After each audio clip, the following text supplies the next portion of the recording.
ಅವ್ರ ಬಗ್ಗೆ ಹೇಳ್ಬೇಕಂತಂದ್ರೆ ಬಹಳ ಚಿಕ್ಕವರಾಗ್ತೀವಿ. ಸರ್ ನೀವು ಗ್ಲಾಸ್ ತೆಗೆದು ಅವ್ರ ಬಗ್ಗೆ ಮಾತಾಡ್ತಿದ್ದೀರಂದ್ರೆ ಸೊ ಇದರಲ್ಲೇ ಗೊತ್ತಾಗುತ್ತೆ. ನನ್ನ ಲೈಫಲ್ಲಿ ಆದಂಥ one of the best thing ಅಂದರೆ ಅವ್ರದ್ದೊಂದು ಫೋಟೋ ಕೊಟ್ಟರು ನನಗೆ. ಆ ಫೋಟೋನಲ್ಲಿ ಅವ್ರು ಸೈನ್ ಮಾಡಿ ನಮ್ಮ ಎದುರುಗಡೆನೇ ಒಂದು ಫೋಟೋ ಕೊಟ್ಟರು. ಆ ಫೋಟೋ ಫ್ರೇಮ್ ಹಾಕ್ಬಿಟ್ಟು ಎವ್ರಿ ಡೇ ಮಾರ್ನಿಂಗ್ ಅವ್ರ ಫೇಸೇ ನೋಡ್ತಾ ಇದ್ದಿದ್ದು ನಾನು. ಸರ್ ನೀವು PCMC ಮಾಡಿದ್ರಿ, ಮ್ಯೂಸಿಕ್ ಡೈರೆಕ್ಟರ್ ಆದ್ರಿ. ನಾವು ಕಾಲೇಜ್ಗೆ ಎಲ್ಲಿಗೆ ಹೋಗಿದ್ದೀವಿ, ನಾವು ಬರೀ ಆರ್ಕೆಸ್ಟ್ರಾಗಳಲ್ಲಿ ನೋಡ್ಸೋದು ಅಲ್ಲಿ.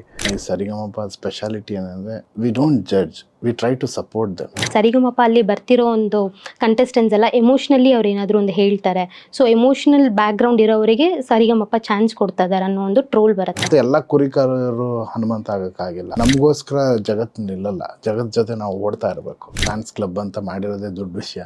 ಎಲ್ಲರೂ ಪ್ರೇಮ್ ಸರ್ ಜೊತೆ ಕೆಲಸ ಮಾಡೋದು ಭಾಳ ಕಷ್ಟ ಅಂತ ಹೇಳ್ತಾರೆ. ನಮ್ಮ ತಟ್ಟೆಗೆ ಬಂದಿರೋದು ನಮಗೆ ಇನ್ನೊಬ್ಬರು ತಟ್ಟೆಯಲ್ಲಿ ಇರೋದು ಕಿತ್ಕೊಳ್ಳೋ ಲೆವೆಲ್ಗೆ ಮೈಂಡ್ ಹೋಗಬಾರ್ದು. ಎಲ್ಲರೂ ಸಪ್ತಸ್ವರಗಳು ಬಂದು ಯಾರೋ ಒಬ್ಬನ ಸೊತ್ತಲ್ಲ. ಇವಾಗ್ಲೂ ಎದ್ರೆ ಫಸ್ಟ್ ಇವ್ರ ಫೇಸ್ ನೋಡ್ಬಿಟ್ಟೆ ನಾನು ಕೆಲ್ಸಕ್ಕೆ ಹೋಗೋದು. ನಾ ಭೂತೋ ನಾ ಭವಿಷ್ಯತಿ ಅಂತ ಹೇಳ್ತಾರಲ್ಲ, ಅದು ಆ ರೀತಿನಲ್ಲಿ ಒಬ್ಬರೇ ಒಂದೇ ಹೆಸರು.